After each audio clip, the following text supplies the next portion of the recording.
Sir, ഈ കഴിഞ്ഞ ലോക്സഭാ തെരഞ്ഞെടുപ്പ് 2024 ലോക്സഭാ തെരഞ്ഞെടുപ്പിന് ശേഷം നടന്ന നിയമസഭാ തെരഞ്ഞെടുപ്പുകളിലും ഉപതെരഞ്ഞെടുപ്പുകളിലും ബി ജെ പിക്ക് വലിയ നേട്ടമുണ്ടായി എന്നാണ് കണക്കുകൾ സൂചിപ്പിക്കുന്നത്. എന്താണ് സാർ ആ പൊതുവേ ഉള്ളൊരു വിലയിരുത്തൽ? ബി ജെ പിക്ക് എത്ര ആനുകൂല്യം കിട്ടിയിട്ടുണ്ട്?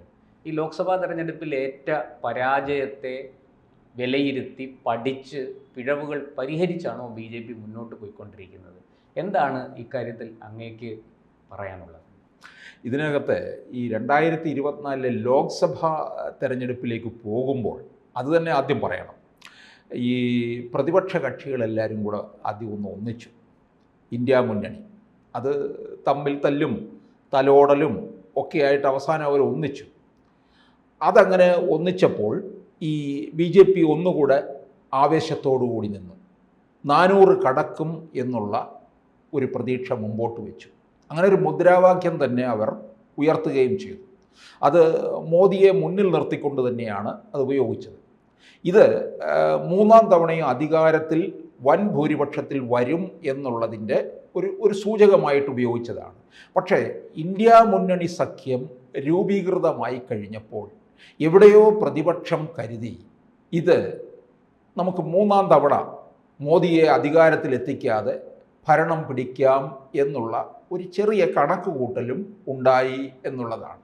പക്ഷേ ഒരല്പം മുന്നേറ്റം മാത്രം അവരുടെ ഭാഗത്ത് നിന്ന് ഉണ്ടായി.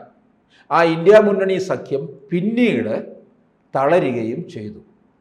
അങ്ങനെ തളർന്ന് തരിപ്പണമായി എന്നുള്ളതിൻ്റെ തെളിവാണ് ഇപ്പോൾ ഡൽഹിയിൽ കണ്ട തെരഞ്ഞെടുപ്പ്.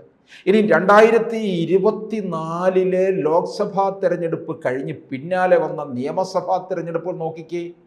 ഹരിയാന, മഹാരാഷ്ട്ര, അല്ലേ, ഒടുവിൽ ഡൽഹി, ഇതിനിടയ്ക്ക് പല സംസ്ഥാനങ്ങളിലും ഉണ്ടായിട്ടുള്ള നിയമസഭാ ഉപതെരഞ്ഞെടുപ്പുകൾ, കേരളമല്ല മറ്റ് സംസ്ഥാനങ്ങളിലേക്കൊക്കെ പോയി കഴിഞ്ഞാൽ അവിടെയൊക്കെ ബി ജെ പിക്ക് ഒരു വലിയ മുന്നേറ്റമാണ് ഉണ്ടാക്കിയിട്ടുള്ളത്. ഇതിലൂടെ കോൺഗ്രസിൻ്റെ ഒരു അധപ്പതനം, അതായത് കോൺഗ്രസ് നശിച്ച് തീരുന്നു എന്നുള്ളതിൻ്റെ സൂചനകളാണ് നമുക്ക് കിട്ടിയിരിക്കുന്നത്. ഹരിയാനയിലും മഹാരാഷ്ട്രയിലും. അതെ, ഹരിയാനയിൽ അവർക്കുണ്ടായ തകർച്ച നമ്മളെയൊക്കെ തന്നെ ആന്തം വിട്ടു പോയില്ലേ. ഹരിയാനയിൽ ആദ്യം ഇവരൊന്ന് ആഘോഷിച്ചു, അല്ലേ, അതിനുശേഷമാണ് വലിയ പരാജയത്തിലേക്ക് നീങ്ങുകയും ചെയ്തതെന്നുള്ളതാണ്. ഹരിയാനയൊക്കെ ഇവർ തന്നെ കളഞ്ഞ് കുളിച്ചിട്ടുള്ളതല്ലേ. രാജസ്ഥാനിലും എന്തായിരുന്നു, അല്ലേ. അങ്ങനെ പലയിടങ്ങളിലും ഇവർക്ക് ഉണ്ടായിട്ടുള്ള നാശമെന്ന് പറയുന്നത് വലിയ നാശം തന്നെയാണ്. അവർക്ക് ഈ കഴിഞ്ഞ ലോക്സഭാ തെരഞ്ഞെടുപ്പിൽ യു പിയിൽ ഒരല്പം പ്രതീക്ഷ വെച്ച് പുലർത്തി, അല്ലേ. യു പിയിൽ സീറ്റ് കുറഞ്ഞില്ലേ ബി ജെ പിയുടെ, 40-45 നിൽക്കുകയാണ്, താഴേക്ക് പോയി എന്നുള്ളതാണ്. അത് അവർക്കൊരു അമിത ആവേശവും അമിത ആഹ്ലാദവും ഉണ്ടാക്കി, പ്രത്യേകിച്ച് കോൺഗ്രസ്സിൽ. കാരണം ഹിന്ദി ഹൃദയഭൂമിയാണ്, അവരുടെ ഇടമാണ്. രാഹുൽ ഗാന്ധിക്കൊക്കെ ഒരു രക്ഷയും ഇല്ലാതിരുന്ന ഒരു കാലം ഉണ്ടായപ്പോഴാണ് വയനാട്ടിൽ വന്നത്. ഇക്കുറി അവിടെ പിടിച്ചു നിൽക്കാനായിട്ട് സാധിച്ചു എന്നുള്ളതാണ്. പക്ഷേ ഈ ബി ജെ പി എന്ന് പറയുന്നത് പതുക്കെ കാര്യങ്ങൾ മനസ്സിലാക്കിക്കൊണ്ട് തന്നെ ലോക്സഭാ തെരഞ്ഞെടുപ്പിലുണ്ടായ ചില വീഴ്ചകൾ ഇവരെ ഇരുത്തി ചിന്തിപ്പിക്കുകയും പ്രവർത്തന രീതിയിൽ മാറ്റം കുറിക്കുകയും ചെയ്തു എന്നുള്ളതാണ്. ഇതിൻ്റെയൊക്കെ പിന്നിൽ RSS ഉണ്ട്. വ്യക്തമായ രീതിയിൽ പ്രവർത്തിക്കുക എന്നുള്ളതാണ്. അതൊരു വലിയ അതല്ല, വളരെ ബുദ്ധി വൈഭവം എന്ന് പറയുന്നത് അസാധ്യമാണ്. കോൺഗ്രസ്സുകാരിൽ കുറച്ച് പേര് ഇപ്പോൾ ഹൈടെക് ആയിട്ടൊക്കെ ചില ഒരു എഞ്ചിനീയറിംഗ് സംവിധാനമൊക്കെ ഉപയോഗിക്കുന്നുണ്ടാകാം. പക്ഷേ ഇവിടെ എന്ന് പറഞ്ഞു കഴിഞ്ഞാൽ അപാരമായിട്ടുള്ള ബുദ്ധിവൈഭവം തന്നെയാണ്. അങ്ങനെയാണ് നീങ്ങുന്നത്. അതിൻ്റെ ഒരു ഫലമാണ് ഇപ്പോൾ ഡൽഹിയിലും കണ്ടിരിക്കുന്നത് എന്നുള്ളതാണ്. കാര്യങ്ങൾ വളരെ തന്ത്രപൂർവമായിട്ട് നീങ്ങുക, വീഴ്ച പറ്റിയെടുത്ത് തിരുത്തി മുമ്പോട്ട് കൊണ്ടുപോവുക. സാർ, അതിലുപരി ഞാൻ അങ്ങിപ്പോൾ പറഞ്ഞ കാര്യങ്ങളെ ഞാൻ നിഷേധിക്കുകയല്ല.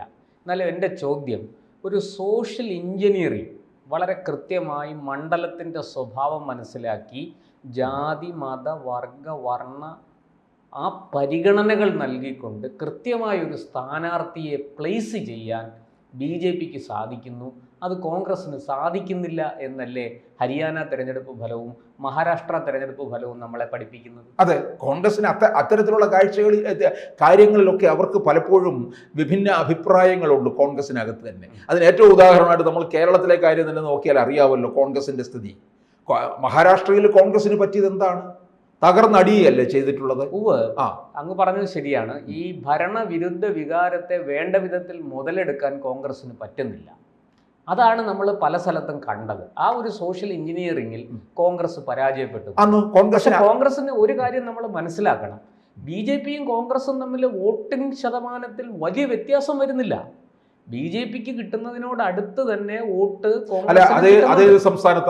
ഹരിയാനയിലും മറ്റും, ഹരിയാനയിൽ പ്രത്യേകിച്ചും BJPയും അവരും തമ്മിൽ, കോൺഗ്രസും തമ്മിൽ വലിയൊരു വ്യത്യാസത്തിലേക്ക് പോയിട്ടില്ല. പക്ഷെ വോട്ടിംഗ് ശതമാനത്തിൽ ഇത്രയൊക്കെ കിട്ടുമ്പോഴും അത് മുമ്പ് സംഭവിച്ചിട്ടുണ്ട്. ഇപ്പൊ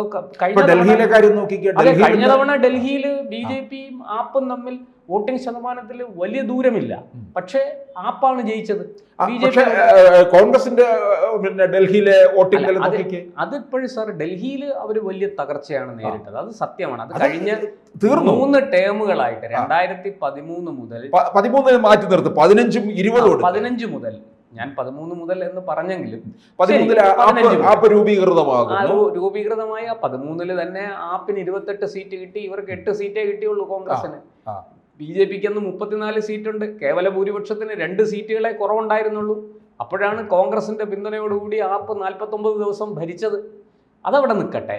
പക്ഷേ ഈ ഡൽഹിയിൽ അങ്ങ് പറഞ്ഞത് ശരിയാണ്. ഈ കോൺഗ്രസും മറ്റു പാർട്ടികളുമായിട്ട്, ആപ്പും BJPയുമായിട്ട് വലിയ വ്യത്യാസം ഉണ്ടായിരുന്നു. പക്ഷേ ഹരിയാനയിൽ അത്രയും വ്യത്യാസം ഉണ്ടായിരുന്നില്ല.